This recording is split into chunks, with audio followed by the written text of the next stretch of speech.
वो अपने आप को एक डोमिनेटिंग दिखा करके अपने आप को आगे रखने की कोशिश करता था और वो लड़कियों से भी उसकी अधिकतर लड़ाई हो जाती। उसको गलत ढंग से बैलून में एक नाली के पानी को भर करके उसके हिप पे फेंका गया था उस लेडी के। तो इससे ये पता चलता है कि ऑब्वियसली उन लोगों का मकसद था केवल छेड़ना कि हम ईद नहीं मनने देंगे और यहाँ पर उड़ा देंगे होली की तरह और खूनी होली खेली जाएगी, तो बहुत बड़े भ्रम में है। मैं तरुण के बारे में ही कह रही हूँ कि तरुण आए थे जो है पढ़ने के लिए, जो है तरुण जो है 6-7 महीने उसने मेरे से जो है इंग्लिश स्पीकिंग कोर्स किया है। एक तरफ के लोगों को टारगेट किया जा रहा है और फिर ये एक हिंदू मुस्लिम का मुद्दा बना लिया है। उसी दिन और भी घटनाएं हुई है, उसमें भी दलित की हत्या हुई है, लेकिन दलित की हत्या करने वाला जो हत्यारा था वो ब्राह्मण था।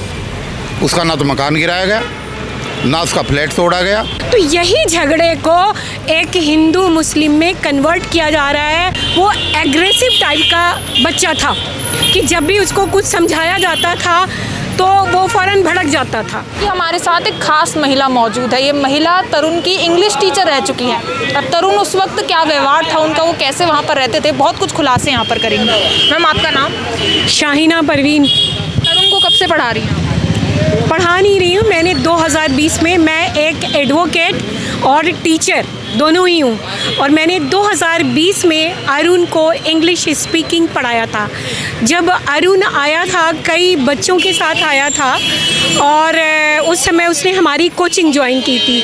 तो 2020 में उसने 7 और 8 मंथ्स ही हैज़ लर्न। उसने तो तरुण के भाई है ना? तरुण मैं तरुण के बारे में ही कह रही हूँ कि तरुण आए थे जो है पढ़ने के लिए। जो है तरुण जो है 6-7 महीने उसने मेरे से जो है इंग्लिश स्पीकिंग कोर्स किया है। क्या सोचा आपने कि एक बच्चा जो आपके कोचिंग सेंटर में पढ़ चुका है, आज ऐसी दुखद जो है वो खबर सामने आई, एक गुब्बारे को लेकर जो है उनकी जान ले ली गई, क्या कहना चाहेंगे? देखिए, दुखद तो ये बहुत बड़ी घटना है और मैं भी एक एडवोकेट हूँ, टीचर हूँ, मदर भी हूँ, तो मुझे भी बहुत बुरा लगा सुन करके। लेकिन मैं इस मामले के बारे में ये बताना चाहती हूँ कि जुडिशरी और जितनी भी अथॉरिटी हैं, पुलिस डिपार्टमेंट हैं, इस मामले को तह तक खोजबीन करना चाहिए और खोजबीन करके जो दोषी हों, ये नहीं कि एक तरफ के लोगों को टारगेट किया जा रहा है और फिर ये एक हिंदू मुस्लिम का मुद्दा बना लिया है।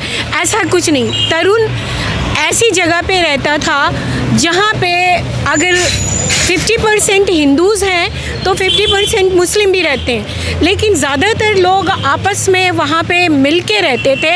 ऐसा कुछ भी नहीं था और छोटी छोटी बातों पे वहाँ के लोग लड़ते भी बहुत ज़्यादा हैं, दोनों पक्षों के। हम ये नहीं कह सकते हैं कि तरुण की फैमिली ने कुछ नहीं किया और उन लोगों ने किया।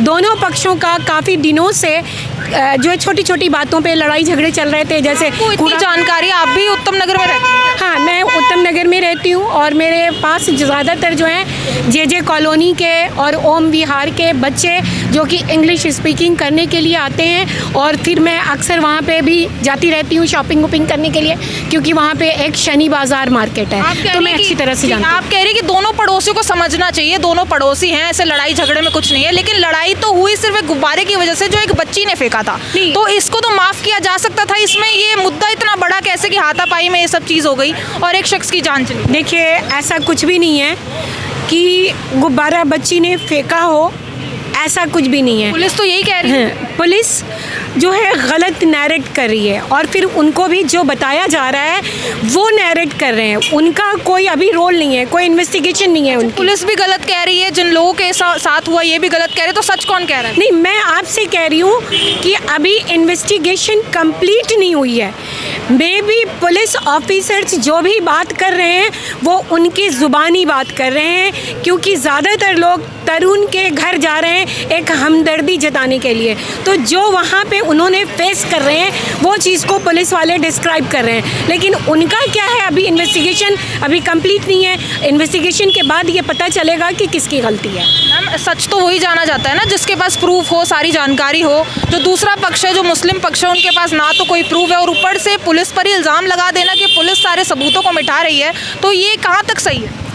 मैडम ऐसा कुछ भी नहीं है, सबूत तो उनके पास भी हैं, मुस्लिम पक्ष के पास भी हैं। सामने क्यों नहीं आ रहे हैं? आएंगे वो, लेकिन उनके साथ अन्याय किया जा रहा है। उनके घर के 16-17 लोगों को डिटेन कर लिया गया है और सारे के सारे जेल के अंदर हैं। उनको मारा पीटा जा रहा है, उनके घर को डेमोलिश किया जा रहा है। तो बंदे कैसे सामने आएंगे? हर बंदा सामने आने से डरेगा, और क्योंकि इसको जो है एक हिंदू मुस्लिम का एक मुद्दा बना दिया गया है, जबकि ये हिंदू मुस्लिम का मुद्दा नहीं है। ये एक ऐसा मुद्दा है जो कि एक पर्सनल ग्रज, जो आस पड़ोस में जो लोग रहते हैं वो एक पर्सनल मैटर पे वो लड़ाई झगड़ा उन्होंने किया, और काफ़ी दिनों से ये झगड़े भी चल रहे थे, और होली वाले दिन भी नाइट में। कब से पर्सनल मैटर हो गया?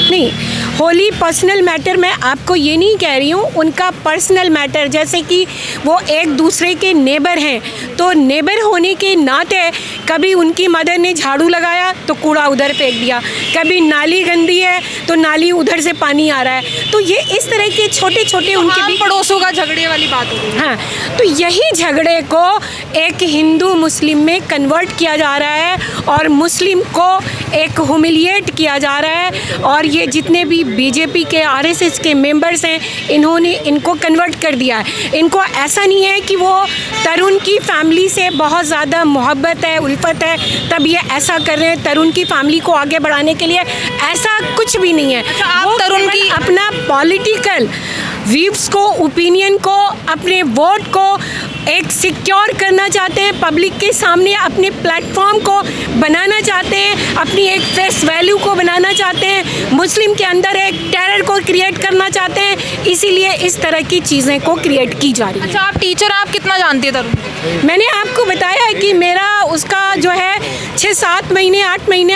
ऐसी उसने पढ़ाई की थी मेरे सामने, मेरे कोचिंग में, और उससे मैं जानती हूँ कि वो तो मतलब थोड़ा क्या वो एग्रेसिव टाइप का बच्चा था, कि जब भी उसको कुछ समझाया जाता था तो वो फ़ौरन भड़क जाता था, और भड़कने के बाद जो है जितने भी बच्चे पढ़ते थे उनसे भी वो अक्सर उसकी लड़ाई झगड़े हुआ करते थे। जैसे कि मैंने नैरेट किया कि एक बार मैंने एक ग्रुप डिस्कशन के लिए उसको एक पार्ट दिया था, उस पार्ट में उसको डिस्कशन करना था, यही डिस्क्रिमिनेशन पार्ट था।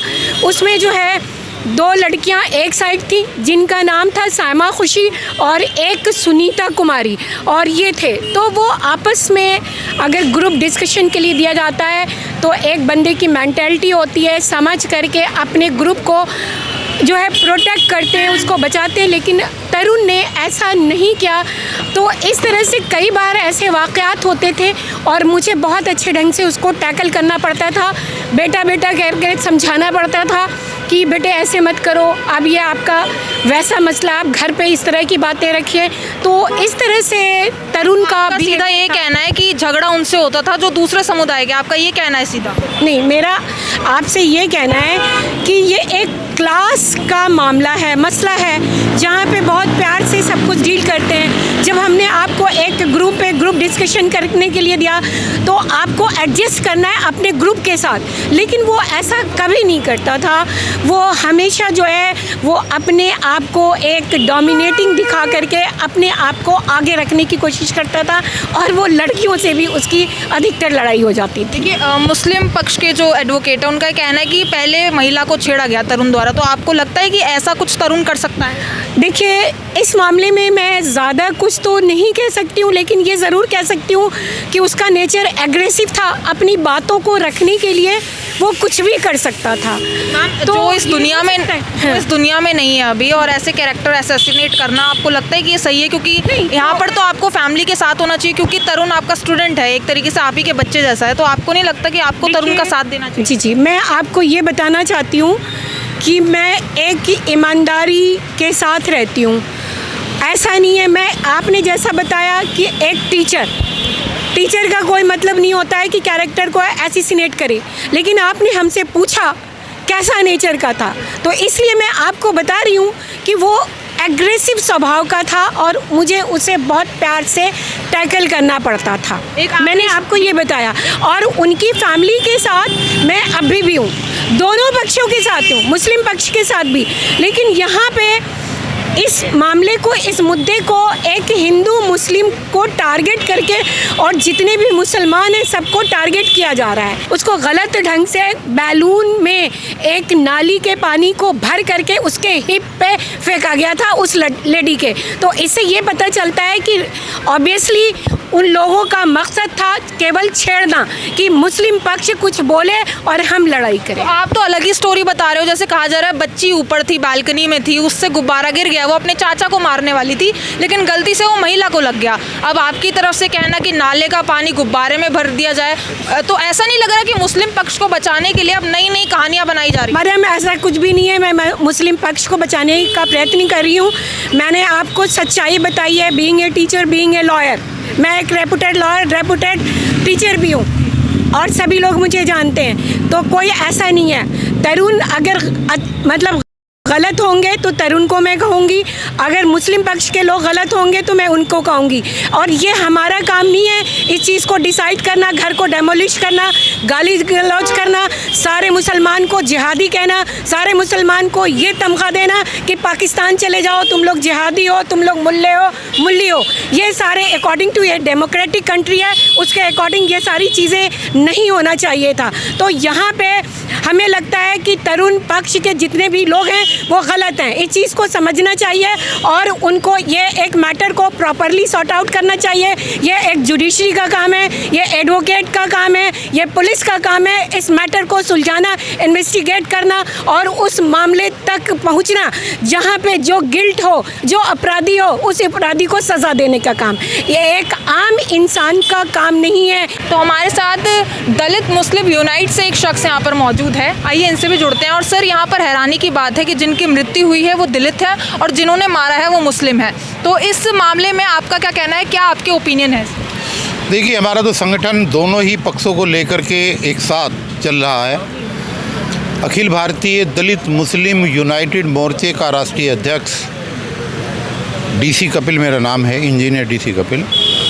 और पिछले एक दशक से हम प्रयास कर रहे हैं इस देश के अंदर कि दलित और मुस्लिम अमन चैन की ज़िंदगी जीने के लिए एक साथ आएं और अपने संवैधानिक अधिकारों के लिए एकजुट होकर के बात करें। जिनके लिए संगठन बना है सर, ये आपस में ही भिड़ गए और एक दलित शख्स की यहाँ पर मृत्यु हो गई, तो क्या कहना चाहेंगे? एक गुब्बारे को लेकर जो है इतना ज़्यादा झगड़ा बढ़ गया, एक शख्स की मौत हो गई। देखिए, जो मीडिया के माध्यम से खबर मिली है, SIT गठित हो गई है और SIT क्या रिपोर्ट देती है कि शुरुआत किसने करी और किसने अपने बचाव में रह करके अपनी कार्रवाई करी और उसका परिणाम क्या हुआ, इसका तो तब पता लगेगा। तो जैसे कि यहाँ पर कहा जा रहा था कि टिल्टनेस ज़्यादा है, मतलब जो निर्दोष हैं उनको लेकर, मतलब जिनके साथ ये सब हुआ। अब तो SIT गठित हो गई है, तो अब तो निष्पक्षता से जांच होगी। अब आप भी इसमें श्योरिटी हो चुकी है? देखिए, निष्पक्षता से जांच तो इस देश में कभी भी नहीं होती। जिसका शासन होता है, जिसकी पुलिस होती है, जिसका राज होता है, सारी चीज़ें उनके फेवर में और उनके इशारों पर होती हैं। जो यहाँ पर हो रहा है, ऐसी घटनाएं तो सैकड़ों देश के अंदर होती हैं और उनके अंदर दलितों की हत्याएं होती हैं, जिसमें लड़कियां भी हैं, लड़के भी हैं, युवा भी हैं, युवतियां भी हैं। लेकिन इस तरीके का माहौल सिर्फ वहाँ पर गरमाया जाता है जहाँ पर आरोपित जो है वो मुस्लिम होता है, ताकि दलितों को और मुस्लिमों को एक प्लेटफार्म पर आने से रोका जाए और एक माहौल को ख़राब किया जाए। उसी दिन और भी घटनाएं हुई हैं, उसमें भी दलित की हत्या हुई है, लेकिन दलित की हत्या करने वाला जो हत्यारा था वो ब्राह्मण था। उसका ना तो मकान गिराया गया, ना उसका फ्लैट तोड़ा गया, न ही बजरंग दल और RSS और BJP के लोग वहाँ पर इकट्ठे होकर के उन्होंने उस दलित लड़के के प्रति संवेदना व्यक्त करी और ये मांग नहीं उठाई कि आरोपित का घर तोड़ दिया जाए। तो फिर यहीं पर क्यों ये जो दोहरा चरित्र चला जा रहा है, ये इस देश के अंदर 18% मुस्लिमों को गाली देकर बचे हुए 82% लोगों को हिंदू कहकर ये वोटों की ध्रुवीकरण करने का प्रयास किया जा रहा है, ताकि सब लोग इकट्ठे हो करके ये माहौल बनाएं कि देश के अंदर मुस्लिमों का रोल कुछ नहीं है, जो भी रोल है ये हिंदू राष्ट्र है, इस हिंदू राष्ट्र के अंदर हिंदुओं का रोल है। इस तरीके का माहौल बनाने की कोशिश की जा रही है। अच्छा, होली के दिन जो तरुण की हत्या हुई उस पर आप क्या कहेंगे? देखिए, हत्या हुई है, ये गलत हुआ है। मैं उस युवा के प्रति संवेदना व्यक्त करता हूँ, मैं उस परिवार के प्रति भी संवेदना व्यक्त करता हूँ। ईश्वर उस परिवार को इस दुख को सहन करने की शक्ति दे। देखिए सर, जो अपराध करता है और जो अपराध में साथ देता है, दोनों बराबर के आरोपी होते हैं। तो इसी वजह से जो कमरुद्दीन है, कमरुद्दीन के साथ साथ उसकी फैमिली को जो है ले जाया गया पुलिस की तरफ से, तिहाड़ में डाला गया। तो आप मानते हैं कि जो अपराधी है और जो अपराध में साथ देने वाले बराबर के वो? देखिए, मैंने अभी क्या कहा, शुरुआत किसने की ये तो इस पर निर्भर करता है ना। झगड़े की शुरुआत किसने करी और किसने अपने बचाव पक्ष में कार्रवाई करी। और जब झगड़ा होता है तो झगड़ा देख करके, अंग को पहचान करके नहीं होता, वो चांस की बात होती है कि कब किसका वार किस अंग पे पड़ जाए और वो अंग भंग हो जाए या मूर्छित हो जाए या डेथ हो जाए। भाई डेथ तो मुस्लिम पक्ष के किसी आदमी की भी हो सकती थी, उनको भी चोटें आई है, लेकिन पुलिस ने जो कार्रवाई की है वो एक तरफा कार्रवाई की है, ये दुर्भाग्यपूर्ण है। और उसमें जो एक मुस्लिम भाई का घर तोड़ा गया, ये गुंडागर्दी है, ये संविधान के दायरे की बात नहीं है। वो तो कह रहे जो छज्जे निकाले हुए थे वो इलीगल थे, तो एमसीडी द्वारा सिर्फ वो छज्जे तोड़े गए। तो छज्जा उसी दिन टूटना था, उसी दिन मकान बना था भाई, उसी दिन बना था क्या? छज्जे पूरी मार्केट में भी एक्शन हो गया, अब सिर्फ टारगेटेड नहीं हुआ, पूरी मार्केट में एक्शन हुआ, जहाँ जहाँ इलीगल एनक्रोचमेंट। वो दिखाने के लिए हुआ है, वो दिखाने के लिए हुआ है। और वो भी जहाँ पर हुआ है वो भी उन्हीं की दुकानों पर हुआ है जो मुस्लिम। मैंने भी क्या कहा कि देश के अंदर ऐसा माहौल किया जा रहा है कि मुस्लिमों का जीना भारी कैसे किया जाए। मॉब लिंचिंग हुई जब से 2014 से इस देश के अंदर नरेंद्र मोदी जी की सरकार आई है, रास्ते में चलते हुए युवाओं को रोक रोक करके मॉब लिंचिंग हुई है। आपको पता होगा, बहुत सारी घटनाएं। और मॉब लिंचिंग होना कोई बहुत बड़ी बात नहीं है। बात बहुत बड़ी ये है, जो आपके चैनल के माध्यम से मैं दर्शकों को बताना चाहता हूँ, कि जिन लोगों ने मॉब लिंचिंग करी उन लोगों को आरएसएस के वरिष्ठ लोगों ने, उन्हें मॉब लिंचिंग करने वाले दोषियों को भारतीय जनता पार्टी के सरकार के वरिष्ठ नेताओं ने मालाएं पहनाई और उनका हौसला अफजाई किया। तो ये क्या है? अपने ही लोगों के माध्यम से देश के अंदर एक ऐसा माहौल पैदा करना जिससे कि एक आतंक का माहौल बन सके, ये गलत है। उस दिन अभी मैं देख रहा था टीवी के अंदर, एक वीडियो थी आप ही लोगों की, उसके अंदर वहाँ पर लोग इकट्ठे हुए और उन्होंने कहा कि इन लोगों को हमारे सामने पेश किया जाए और इनका एनकाउंटर किया जाए। तो देश के अंदर कानून कहाँ बचा? देश के अंदर कानून का राज कहाँ रहा? फिर तो ये है कि जहाँ जिसका शासन होगा वो अपने शासन के तहत, अपने शासन के संरक्षण में गुंडे लोगों को पाल करके इस देश के भोले भाले लोगों के ऊपर, वो चाहे किसी भी जाति और किसी भी धर्म का हो, उसके ऊपर अत्याचार कराएगा। सर आप भी बताइए, हत्या करने वालों को क्या सज़ा मिलनी चाहिए? देखिए, कानून के, माँ का बेटा गया, वो दुख तो कानून के तहत हत्या करने वाले जिस व्यक्ति को भी दोषी ठहराया जाएगा उसको कानून के दायरे में जो प्रावधान है उसको सख्त से सख्त सज़ा मिलनी चाहिए। हम इस बात के पक्षधर हैं। मैं आपके चैनल के माध्यम से ये बताना चाहता हूँ और अपील करना चाहता हूँ हाथ जोड़ करके ऐसे असामाजिक तत्वों से कि ऐसा माहौल ख़राब ना करें। अभी ईद के कई दिन बचे हैं और ऐसा माहौल अगर चैलेंज के साथ होगा तो देश के दलित और मुस्लिम भी चैन से नहीं बैठेंगे। देश के मुसलमानों को इस देश के अंदर अकेला ना समझा जाए। देश का दलित उनके साथ खड़ा हुआ है। अगर उनको अकेला समझ के उनके साथ एक तरफा कार्रवाई होगी और उनको घेर करके मारने की चैलेंज दिया जाएगा तो हम चुप नहीं बैठेंगे। तो ये आप सीधा चेतावनी दे रहे हैं? चेतावनी, खुली चेतावनी। अगर वो कह रहे हैं कि हम ईद नहीं मनने देंगे और यहाँ पर उड़ा देंगे होली की तरह और खूनी होली खेली जाएगी, तो बहुत बड़े भ्रम में है। अभी आपने 2 दिन पहले देखा होगा, बाराबंकी के अंदर 15 मार्च को करनी सेना ने वहाँ पर आह्वान किया था कि चंद्रशेखर आज़ाद बाराबंकी अपने पैरों पर आएगा लेकिन जाएगा नहीं। लेकिन क्या हुआ? कहाँ गए? करनी परनी सरनी सारी सेना गायब होगी। तो ये गलत चीज़ें, माहौल को बिगाड़ने का प्रयास है, होना कुछ नहीं है। लेकिन इस तरीके की बातें क्यों करते हो? और उन लोगों का क्या कसूर है जो वहाँ पर ब्लॉक में रहते हैं, अगल बगल रहते हैं? भाई उनको इस तरीके का दंगा भड़का करके या दंगे की चेतावनी दे करके उन लोगों के अंदर डर का माहौल पैदा क्यों कर रहे हो? धर्म के आधार पर अपने पर्व को मनाने का अधिकार दिया है। एक आदमी गलत हो सकता है, 2 आदमी गलत हो सकते हैं, लेकिन 1 या 2 या 4 या 10 दोषियों के लिए पूरी कम्युनिटी को गाली देना और पूरी कम्युनिटी को प्रभावित करने वाले चैलेंज करना, ये टोटली गलत है। ये बिल्कुल गुंडागर्दी नहीं चलेगी। आरएसएस की सरकार है, केंद्र में सरकार है, दिल्ली में सरकार है, एमसीडी में सरकार है, एलजी उनका है, पुलिस उनका है, कोर्ट कचहरी उनका है, प्रधानमंत्री उनका, सब कुछ उनका है। लेकिन इसका मतलब ये नहीं कि वो गुंडागर्दी नहीं चलने देंगे। आप कह रहे बीजेपी और आरएसएस गुंडागर्दी कर रही है जब से आई? 100%, एक नहीं हजारों उदाहरण हैं।